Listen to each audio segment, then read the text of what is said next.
Rebonjour et bienvenue à ceux qui viennent nous rejoindre. On était déjà très nombreux pour Rémi Marion, on était plus de 270, donc on était très contents parce que c'est jamais facile en visio, surtout un samedi matin. Donc merci à tous de nous rejoindre pour cette quatrième journée mondiale des intelligences animales. Rémi Marion qui nous a parlé de l'ours reste avec nous parce que maintenant nous recevons Astrid Guillaume qui est en visio. Elle est dans une belle forêt de Normandie. Bonjour Astrid. Bonjour Yolène, bonjour Rémi. Alors, bonjour tout le monde. Astrid va nous parler des mots, de l'importance des mots. On dit toujours quelle bécasse, mais c'est un vrai porc. Donc finalement, les mots ont énormément d'importance dans notre façon de voir les autres. Il n'y a pas que les animaux d'ailleurs, les humains aussi, mais enfin en tout cas les animaux, de les traiter ou de les maltraiter, de les mépriser. Et donc Astrid travaille beaucoup là-dessus.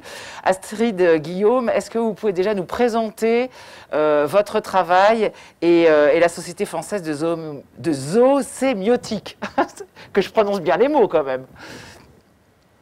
Mais vous faites toujours bien les choses, Yolène. Merci beaucoup pour cette présentation.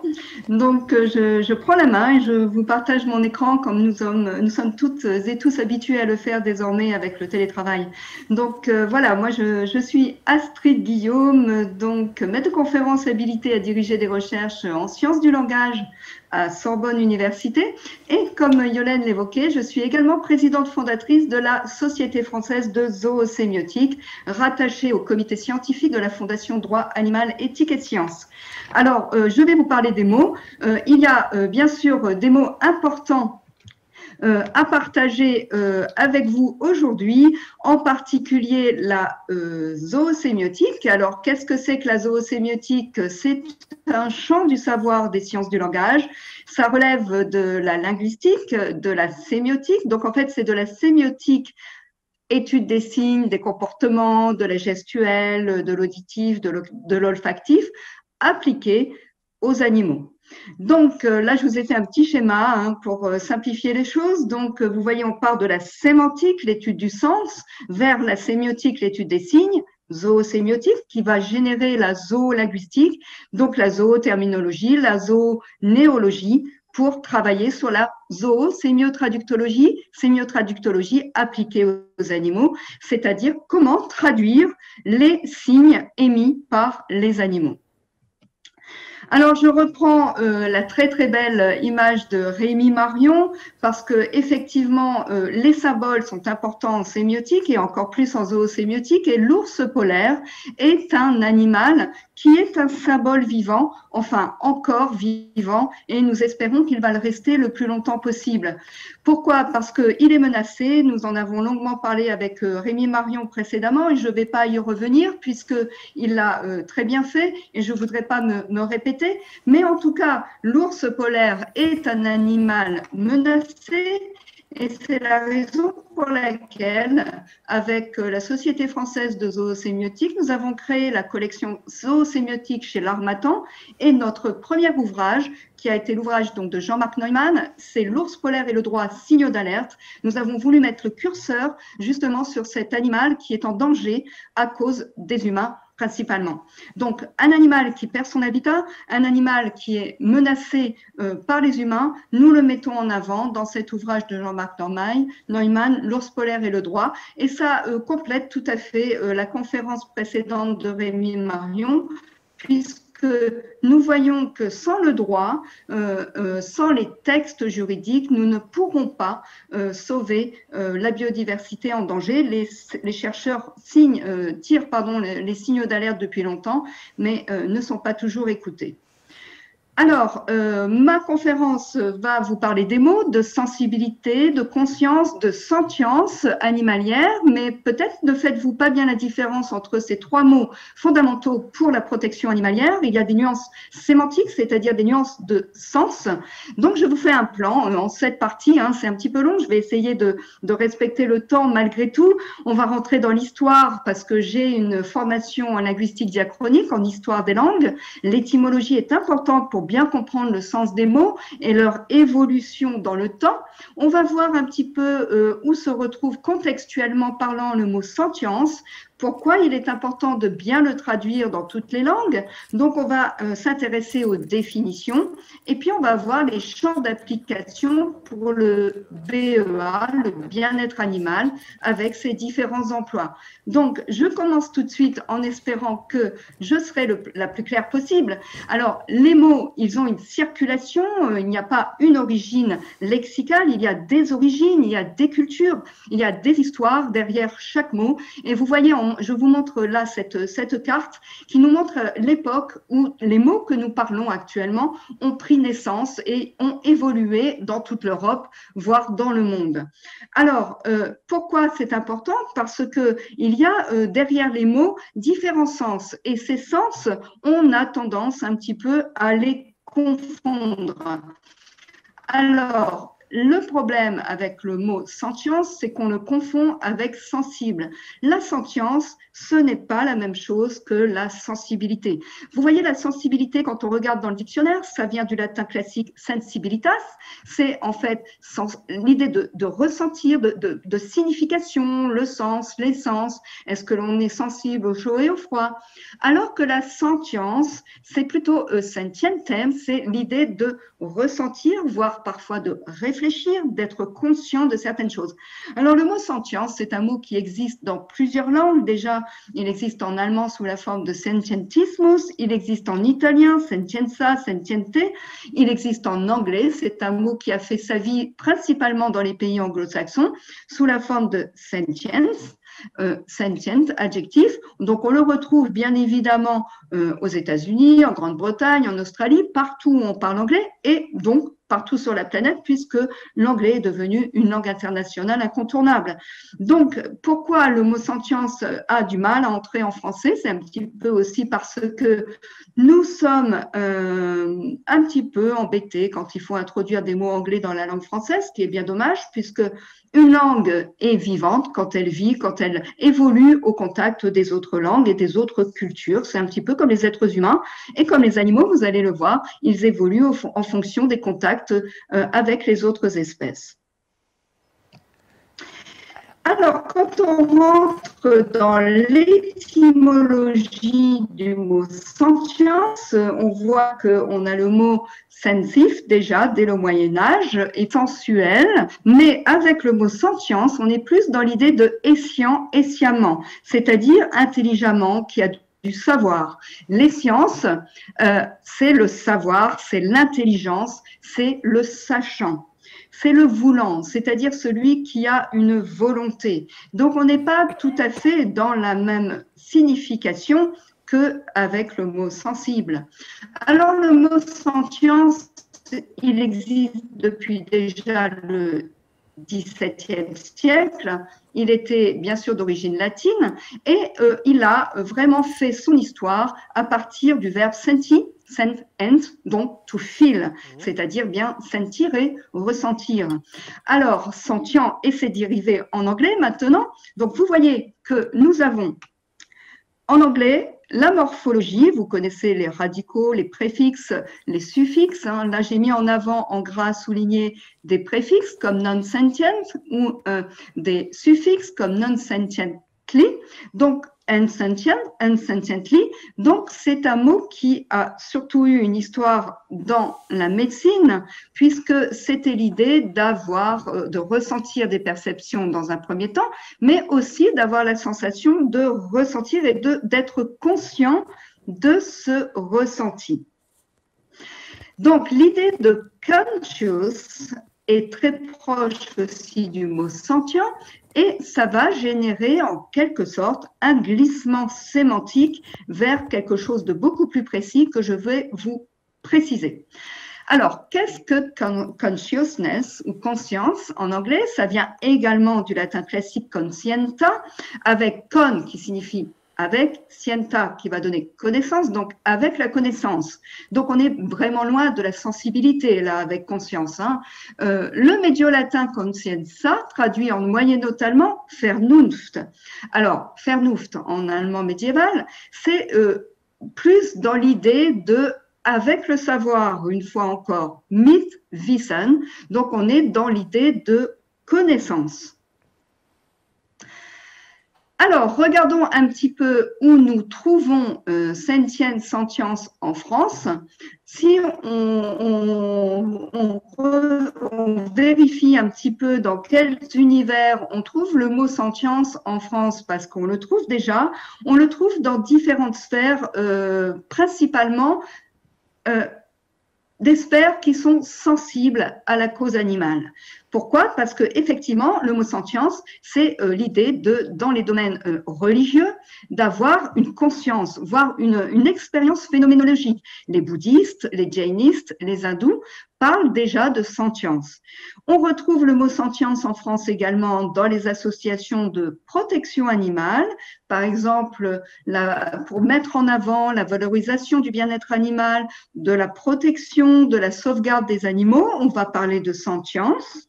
Et puis, on le trouve également dans les cercles véganes, végétaliens, antispécistes en général, où on met en avant l'aspect raison, raisonnement, cognition, conscience. Donc, c'est en fait dans ces cercles-là le moyen d'interdire l'utilisation de l'animal comme produit de consommation.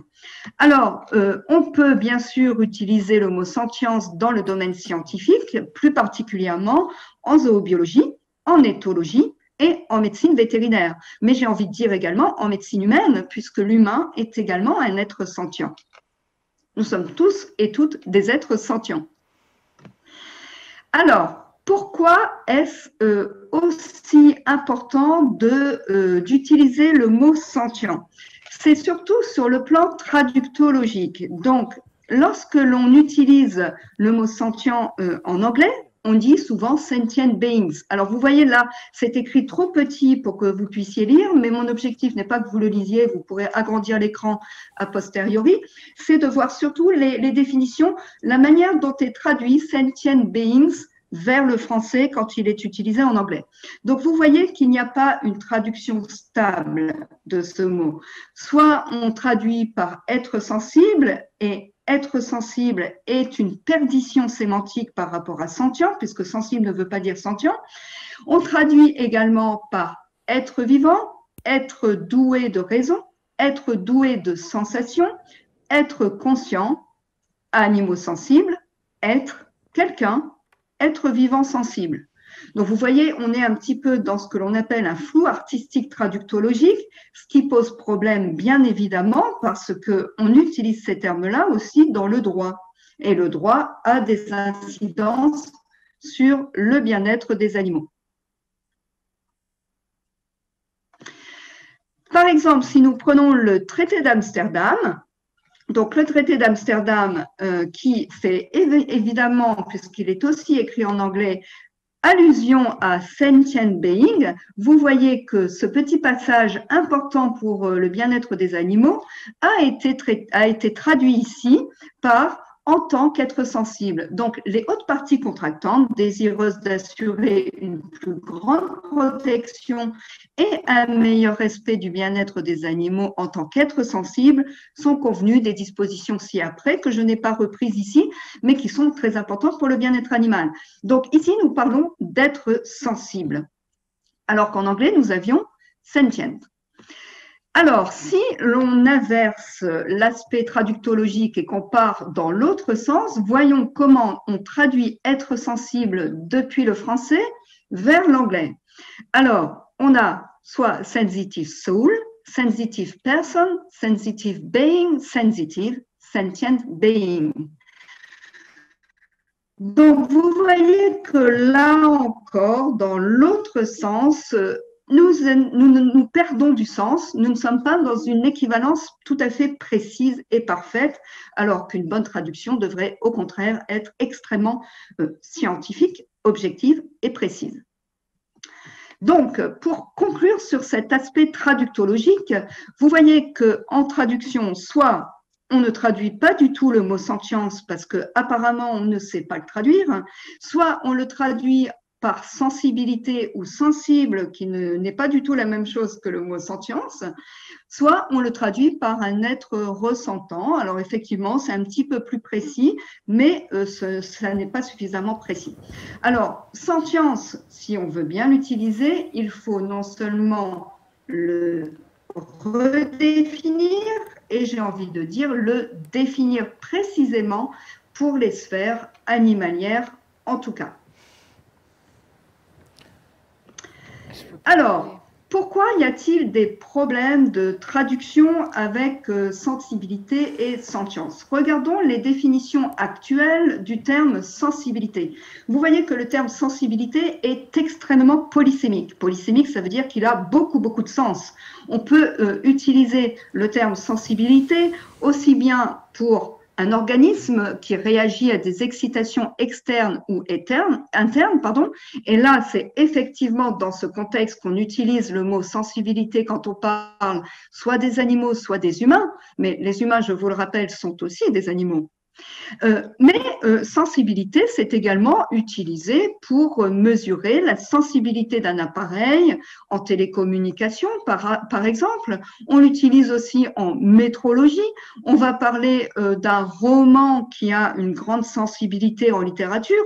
Donc, vous voyez, le mot sensibilité, il est extrêmement polysémique. On le retrouve dans beaucoup de sphères et finalement, ça brouille en quelque sorte son sens. La sentience, en revanche, est bien sûr utilisée dans différents champs académiques, mais toujours avec le même sens.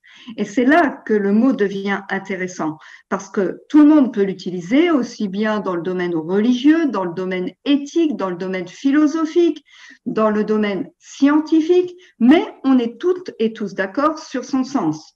Le sens d'un être sentient, c'est la capacité à éprouver des choses subjectivement et à avoir des expériences vécues. Un être sentient est un être conscient, il est capable d'éprouver des émotions, d'éprouver la douleur, le plaisir, il est capable d'être dans une situation d'épanouissement. La sentience fait que ce qui arrive à un être sentient lui importe personnellement, c'est-à-dire en tant qu'individu. Alors, j'avais repéré ce rapport de synthèse de CIWF qui disait justement reconnaître la sentience des animaux d'élevage. C'était déjà un rapport qui date de quelques années. Et vous voyez que dans ce rapport, j'ai tiré quelques extraits, on voyait que l'être sentient était important parce qu'un être sentient raisonne parce qu'il tire des leçons efficaces de l'expérience. Il sait s'adapter, il distingue, il choisit, il comprend les relations sociales. Un être sentient, c'est très important pour le bien-être animal, bien évidemment.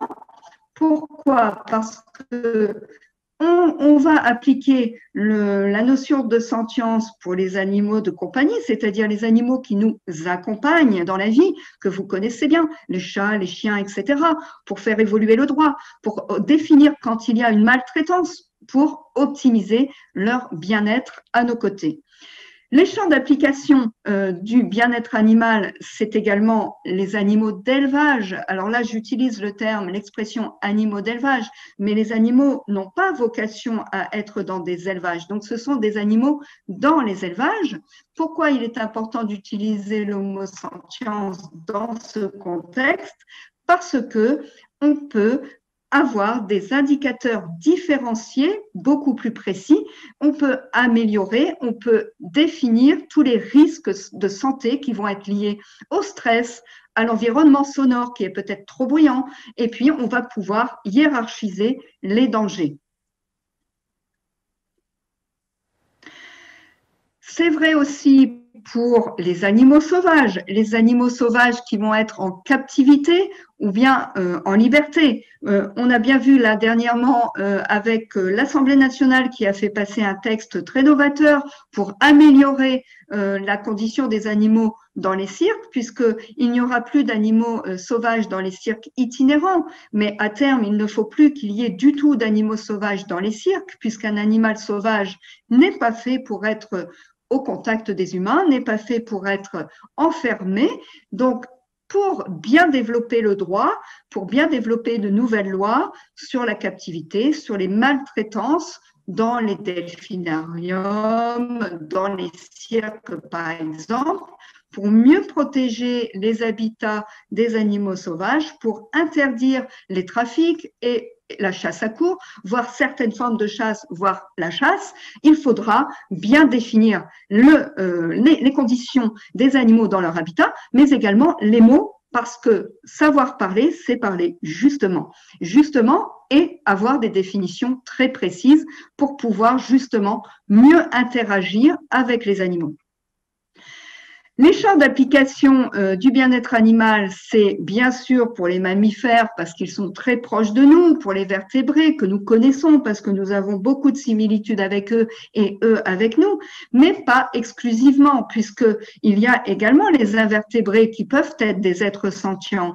La pieuvre, par exemple, la seiche, ce sont des animaux très prolixes pour exprimer leurs émotions. On est en train d'essayer de prouver actuellement que les pieuvres rêvent peut-être. Donc là, il faut faire un gros travail avec les zoobiologistes, bien sûr, avec les éthologues, mais protéger la faune et la flore, protéger les mers. Hein. Là, je vous rappelle que la France est l'un des territoires qui a le plus de frontières maritimes, donc avec les outre-mer, les ultramarins, etc., les dom-toms, nous sommes très soucieux de protéger les univers marins et subaquatiques, et le terme sentience peut bien sûr y contribuer, puisque un animal qui souffre à cause de la pollution plastique dans les mers, ou bien la pollution sonore. Vous savez qu'il y a des dauphins qui parfois se retrouvent sur les plages parce qu'il y a éventuellement des pollutions sonores. Eh bien, le terme sentience est beaucoup plus précis pour définir ces problématiques que le terme sensible. Donc, si l'on regarde les emplois du terme sensible, sensibilité. Donc, je rappelle que c'est un terme d'origine latine qui vient de sensibilitas, sens sensible. C'est tout ce qui relève des sens physiologiques et des sensations. Donc, on va dire le toucher, le goût, l'odorat, l'olfactif, tout ce qui est électrique, thermique, auditif. Donc, en fait, tout être vivant, végétal et animal est sensible. Et là, je fais un petit clin d'œil à L214, puisque le slogan, en quelque sorte, le mot d'ordre de L214, c'est « tous sensibles ». Et effectivement, tous les animaux sont sensibles. Oui, mais attention, certains animaux sont sensibles et sentients. Alors, pour résumer, sentient, c'est du latin sentientem, capable de ressentir, capable d'éprouver. Ça va être tout ce qui relève du raisonnement, des émotions, des compétences cognitives, des performances comportementales, avec la relation par exemple avec autrui. Alors, on parle d'empathie pour les animaux, on parle d'entraide, on parle de transmission de pratiques, ce que l'on peut appeler culture, on parle d'amour, de joie, on parle surtout aussi de traumatisme. Alors, le traumatisme, c'est important dans le contexte des animaux domestiques, par exemple. Un chien qui a subi un traumatisme ne va pas avoir la même réaction avec les humains qui l'entourent, surtout si le traumatisme est lié aux humains. Donc, les traumatismes, ça, c'est quelque chose de très important. Le stress et puis tout ce qui est stratégie cognitive. Quand vous observez les animaux, quels qu'ils soient, que ce soit des animaux dans les élevages, que ce soit des animaux sauvages, les animaux liminaires, hein, les animaux sauvages qui approchent les maisons, vous allez voir que lorsqu'ils sont en situation de confiance, ils n'ont pas du tout les mêmes attitudes que lorsqu'ils sont en situation de danger, d'angoisse. Et c'est ça qui est très intéressant justement avec le mot sentience, c'est que l'on définit véritablement l'animal dans un contexte. Alors, l'animal dit d'élevage, l'animal sauvage, j'attends, voilà, l'animal dit d'élevage, l'animal sauvage, l'animal domestique. Certains invertébrés sont des êtres sensibles, mais également des êtres sentients. Alors, quand on regarde finalement ces animaux, j'aime beaucoup le photographe Tim Flahr, vous voyez, on se rend compte que, et je pense que c'est ce que Rémi Marion a également dit à propos des ours, que les animaux, ce sont des individus, ce sont des caractères et ce sont des personnalités sentientes. Alors, plus nous allons développer des relations harmonieuses avec eux, plus nous allons découvrir ces caractères, ces individus, ces personnalités. Et lorsque l'on veut généraliser d'un point de vue scientifique, on se rend compte qu'on n'y arrive pas. Pourquoi? Parce que chaque individu a son caractère. Et c'est un petit peu comme les humains. Les humains sont différents, même d'une culture à l'autre, hein, sur le plan de l'expression des émotions, par exemple, eh bien, c'est exactement la même chose avec les animaux. Alors là, vous allez me dire, oui, mais là, ce sont des primates que vous montrez. Les primates, ils sont très, très proches des humains, donc c'est peut-être pas tout à fait parlant comme démonstration. Mais c'est également le cas chez les chats, hein. Les chats sont un petit peu loin de nous. Je vais ralentir un petit peu mon débit pour qu'on puisse bien traduire au niveau des signes. Voilà, donc les chats, les chiens en fonction des espèces, mais également au sein d'une même race, vous allez voir une multitude de caractères, une multitude d'attitudes et une multitude de façons de s'exprimer. Alors, c'est pour ça que la zoosémiotique est très importante parce que nous étudions la manière dont les animaux nous parlent et se parlent. Alors, j'utilise volontairement le mot parler parce que en sémiotique, communiquer, parler, c'est faire passer du sens. Faire passer du sens, c'est avoir un langage. Un langage qui peut devenir un zoolangage. Alors, la particularité des animaux, c'est qu'ils ont non seulement une manière de s'exprimer entre eux, ils ont une manière de s'exprimer avec nous et en fonction de l'éducation que nous leur apportons, ils vont avoir différentes façons de vocaliser ou bien de se comporter. Donc, la zoosémiotique étudie l'ensemble de ces comportements, mais également la manière de les nommer. Parce que vous aurez remarqué qu'on utilise toujours les mêmes mots pour parler des comportements animaliers. Alors, au niveau du vocabulaire, nous avons beaucoup de mots pour qualifier les vocalisations des oiseaux. Il y a énormément de vocables. En revanche, pour les animaux comme les chats, par exemple, lorsqu'ils ronronnent, on n'a qu'un seul mot. Alors que le ronronnement chez le chat a beaucoup plus de sens qu'on ne le pense. Il a un sens qui est pour le ronronnement pour se rassurer, un ronronnement pour attirer l'attention, un ronronnement pour faire une expression, exprimer l'amour qu'il a envers son entourage éventuellement, un ronronnement d'agacement. Il y a énormément de sens derrière le mot ronron et on n'a qu'un seul mot, donc on a une perdition de sens et d'actes. Alors, puisque Rémi Marion est spécialiste des ours, il a fait de très belles photos. Moi, je mets en avant également les photos ici de Laurent Baheux, qui est photographe animalier, qui est membre du comité d'honneur de la Société française de zoosémiotique et qui montre à quel point les ours, ici polaires, sont également des êtres sentients, des personnalités sentientes, des caractères qui ont vraiment un caractère et qui sont des individus. Alors, ce qui est très intéressant à propos des notions d'individu, de caractère, de personnalité, c'est que de plus en plus, les animaux sont considérés comme des personnalités non humaines. Par exemple, le dauphin a été reconnu personnalité non humaine. L'orang-outan a été considéré comme une personnalité non humaine. Donc, vous voyez que la notion de personnalité qui implique le mot personne peut tout à fait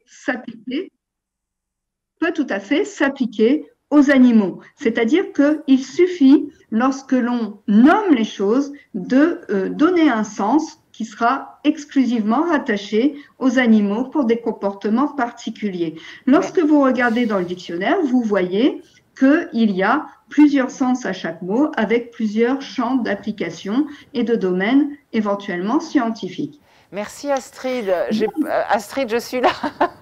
J'ai pas pu discuter trop avec vous parce que c'était compliqué là au niveau technique. Ça, c'est un peu le problème de la visio. Donc, merci de tout ce développement parce qu'on a des questions et qu'on a malheureusement un horaire à tenir. Ça, c'est toujours un peu mais en tout cas, c'est passionnant ces mots. Donc, on a des questions déjà avant qu'on soit obligé de se quitter. Stéphane va nous donner les questions que nos auditeurs, nos internautes nous ont posées. Stéphane ? Tout à fait. Alors, première question, que peut-on faire pour protéger le vrai sens de sentience ? Parce que quand on voit comment le terme bien-être animal aujourd'hui est utilisé à toutes les sauces, il est complètement galvaudé, même dans les abattoirs, on parle de bien-être animal. Voilà, qu'est-ce qu'on peut faire pour protéger ce vrai sens de sentience et les conséquences nécessaires de ce fait ? Alors, c'est ce que j'allais dire. Je vous remercie de cette question. Le mot sentience est rentré dans le Larousse 2020 avec une définition. Et cette définition permet quand même de protéger le mot. D'ailleurs, je suis très contente que Larousse ait introduit le mot sentience dans le dictionnaire Larousse en 2020. Il l'a même mis sur sa couverture, ce qui m'a fait vraiment grand plaisir et je les en remercie. En tout cas, sentience dans le dictionnaire depuis peu est entrée et voilà la définition. Sentience, pour un être vivant, capacité à ressentir les émotions, la douleur, le bien-être, etc. et à percevoir de façon subjective son environnement et ses expériences de vie. Alors, la question posée implique aussi la notion de bien-être animal. Moi, j'ai dépassé la question du bien-être animal, j'ai dépassé la question de la bientraitance animale. Pour moi, il faut viser à très court terme l'épanouissement des animaux à nos côtés. Et l'épanouissement des animaux à nos côtés, c'est ce que j'appelle justement l'humanimalisme. C'est un humanisme respectueux des animaux parce que, à mon sens, un animal ne peut absolument pas être ni heureux ni épanoui dans un abattoir ou dans un élevage industriel tel que nous les connaissons aujourd'hui. Donc, la question de la protection du mot sentience, bon, bah, ça y est, elle est dans le dictionnaire, c'est très bien, j'en suis très contente. Maintenant, il faut l'appliquer sur le terrain, il faut que les vétérinaires comprennent le sens, il faut que les juristes comprennent le sens, que les politiques comprennent le sens et que les politiciens aussi écoutent les scientifiques, mais également en sciences du langage, parce que le langage, c'est quand même le point de départ. Oui, mais c'est là où c'est difficile, Astrid, parce qu'on voit que le mot sentience, même l'Académie des vétérinaires a eu très peur de ce mot. Enfin, et quand on parle des élevages, c'est quand même pas évident pour les éleveurs d'accepter ce mot-là. Alors, bah, c'est un petit peu dommage que ce mot-là pose problème qu'en France, parce qu'il existe dans le monde entier déjà. Hein. Et c'est pas parce qu'il existe dans le monde anglo-saxon que la condition des animaux dans les élevages s'est améliorée. Donc, il faut juste que nous parlions le plus précisément possible, tout en sachant qu'il n'y a pas de danger derrière un mot. Il faut tout simplement reconnaître que les animaux ont différents types d'intelligence. Vous le savez bien, Yolène, puisque vous avez créé cette journée mondiale des intelligences animales. Il n'y a pas une forme d'intelligence, il y a des intelligences, il y a des sentiences et il y a des sensibilités. Et c'est vrai aussi pour les humains. D'ailleurs, c'était intéressant parce que tout à l'heure, vous avez dit que tous les animaux étaient sensibles et que certains animaux étaient sentients. Peut-être qu'on va se dire quand même que tous les animaux sont sentients. On n'en est pas encore là au niveau biologique et au niveau scientifique, bien sûr, mais on découvre quand même, on en parlera cet après-midi sur les insectes, sur des animaux a priori extrêmement méprisés, et on se rend compte qu'en fait, eux aussi ont une forme de sentience. Mais bon, je ne coupe pas la parole parce que Stéphane a une autre question. On a beaucoup de questions et beaucoup d'internautes très intéressés par ce que vous venez de nous dire et par toutes ces nuances de mots. Stéphane ? Oui, alors justement, c'est un lien à ce que tu viens de dire, Yolène, c'est que vous nous avez parlé, Astrid, donc d'animaux sensibles et parfois sentients, et donc est-ce que ça veut dire que certains animaux ne sont pas sentients? Et si oui, lesquels, concrètement? Donc alors, on voit que bon, le sujet... Georges Chapoutier vous répondra que c'est... Allez-y. Georges Chapoutier, qui est membre de la Société française de zoosémiotique, qui est vice-président même, est plus apte à répondre à cette question que moi, mais je vais reprendre un petit peu ce qu'il dit généralement. Il dit que, bon, par exemple, une éponge, on va dire qu'elle n'est pas sentiente parce que son système nerveux n'est pas suffisamment développé. On n'oublie pas qu'une éponge, c'est un animal, hein, mais c'est un animal qui est plutôt sensible. Alors peut-être que dans un siècle ou deux, on découvrira que la vie intérieure et intellectuelle de l'éponge est formidable. Pour l'instant, on n'en est pas encore à ce stade. Donc, à ce stade de l'évolution scientifique, on va dire qu'il y a effectivement des animaux qui sont plus sensibles. Hein. L'éponge, par exemple, si elle est dans un milieu marin qui est trop acide, elle va mourir. Maintenant, est-ce qu'elle se souvient de ses émotions? À ce stade, on ne peut pas le dire. Moi, je suis prudente. En revanche, c'est une question de nociception. Hein, les neurobiologistes, les gens qui travaillent en cognition le savent bien. On n'a pas toutes et tous, animaux et humains, le même système nerveux par rapport à la sphère, donc à la sphère animalière. Et c'est le système nerveux qui est très important et le système cérébral, hein, le cerveau, les différentes formes de cerveau qui sont très importantes pour la notion de sentience. Oui, je crois qu'en effet, la notion de sentience implique la notion de mémoire des traumatismes. On verra, à mon avis, en effet, dans les années à venir, parce que c'est vrai que c'est un raisonnement qu'on avait il y a encore 10 ans avec les pieuvres ou d'autres animaux comme ça, et on se rend compte qu'on découvre des choses absolument extraordinaires. Vous avez raison, il faut laisser un petit peu de temps à la science pour avancer là-dessus. Stéphane, il y a une autre question ? Oui, alors, si un animal est sentient, pourquoi est-ce que la loi considère nos animaux de compagnie comme un mobilier doué de sensibilité ? Et je crois que ça a évolué, la loi, à ce niveau-là. Alors, ça a évolué, c'est intéressant, parce que c'est plus considéré comme un meuble, mais enfin, ça n'a pas changé grand-chose dans le traitement des animaux, finalement. Non. Là, il ne faut pas confondre le mot meuble en tant que substantif et le mot meuble en tant qu'adjectif. D'accord. La loi considérait les animaux comme des biens meubles, c'est-à-dire que l'on peut bouger, et pas comme des objets meubles. Donc, ne confondez pas le substantif et l'adjectif. Ah ouais. L'adjectif, ça veut dire qu'on peut les déplacer. Donc, là, il y a eu des grosses confusions à cause, vous voyez, d'un mot qui apporte des associations d'idées. L'adjectif meuble évoque dans les esprits l'objet meuble. Donc, c'est super intéressant ça, parce que nous, on était tous persuadés que c'était considéré comme une table et qu'à partir du moment où c'était plus le cas, c'était merveilleux, on allait sauver les animaux.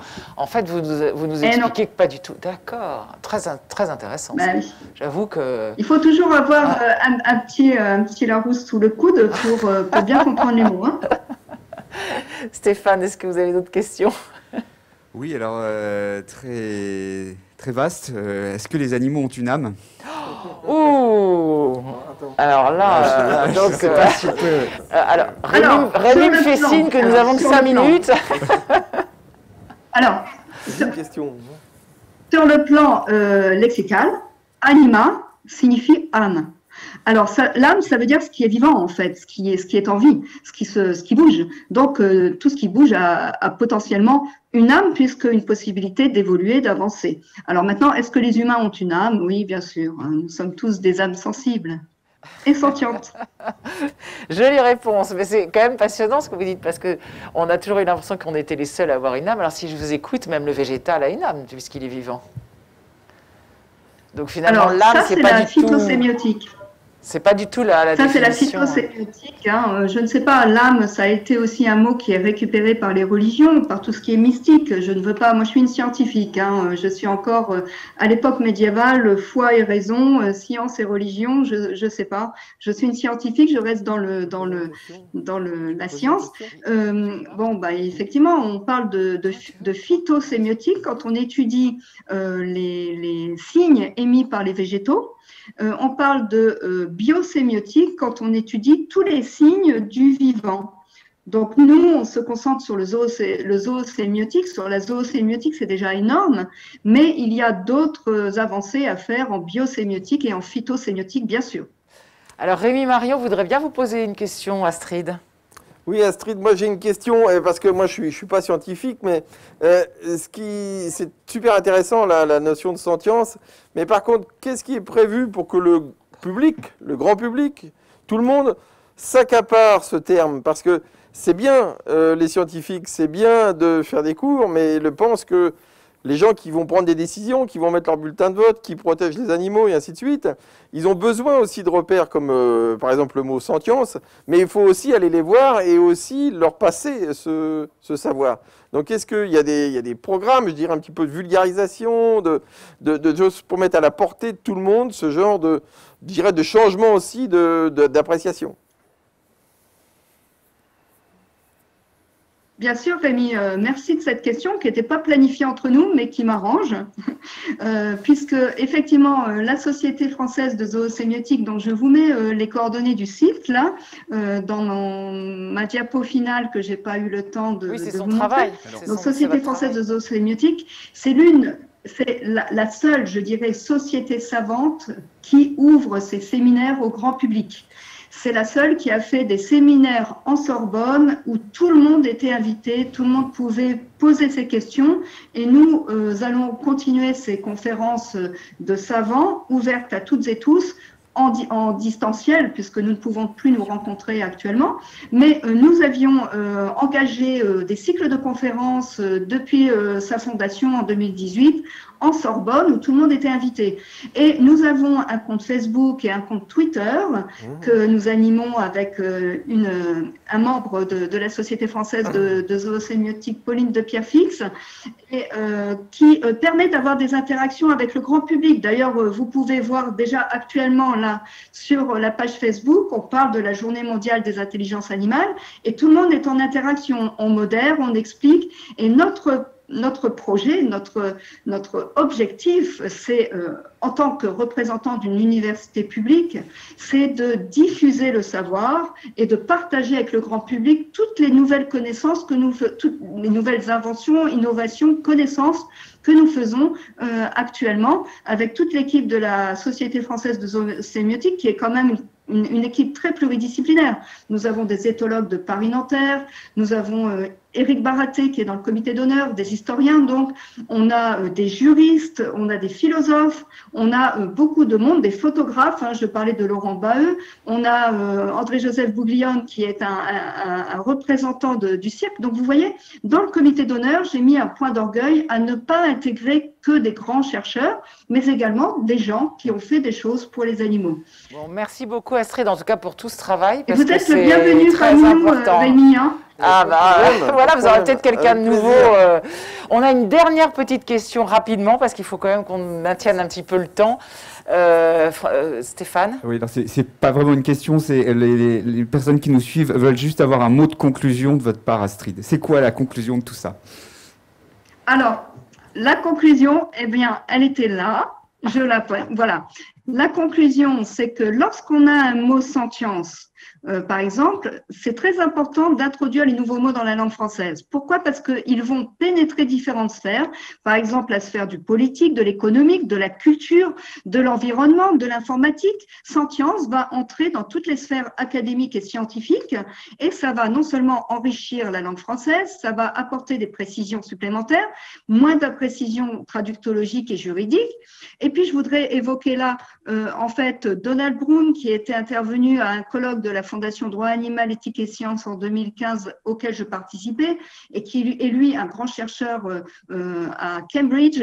Il disait, je crois que c'est très important que sentience ne soit pas traduit par sensible. J'espère qu'il y a beaucoup de Français qui comprennent ceci. Donc, en fait, lorsqu'on introduit un mot, il faut tout simplement apprendre à l'utiliser, d'abord connaître bien cette définition et l'appliquer dans de bons contextes. Alors, avec la définition, évidemment, que je vous redonne, mais que vous pourrez trouver en ligne, et puis voir comment, justement, là, je l'ai évoqué dans L'ours polaire et le droit, puisque c'est le livre de Jean-Marc Neumann, j'en ai fait la préface, et là, j'explique qu'il faut partir non plus de bien-être, de bien-traitance, mais viser l'épanouissement des animaux à nos côtés. Et puis, bien sûr, sur le plan plus scientifique, et là, c'est un livre un petit peu plus ardu, mais j'ai développé ces questions dans Faire sens, faire science, que j'ai coécrit avec il y a Kurzweste. Et là, je vous invite à... là, il faut un petit peu plus s'accrocher. C'est vraiment les sciences du langage dans toute leur splendeur terminologique. Mais malgré tout, il y a bien sûr moyen de développer ces questions de mille façons. Mais pour le grand public, je pense qu'il est très important tout simplement d'utiliser le terme à bon escient. Ben, un grand merci Astrid Guillaume. Merci beaucoup.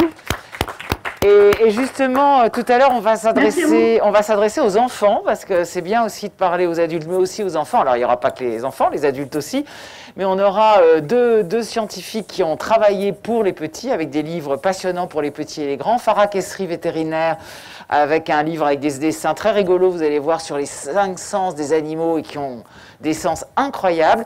Et puis les insectes, avec François Lasserre, qui là aussi a écrit un livre très facile d'accès, avec des mots faciles à comprendre pour tout le monde, mais qui sont importants pour respecter aussi ces petits animaux mal aimés que sont les insectes. Un grand merci à Astrid Guillaume, à bientôt, et puis on se retrouve tous tout à l'heure à 14 h en direct. Merci Yolène, merci à tous.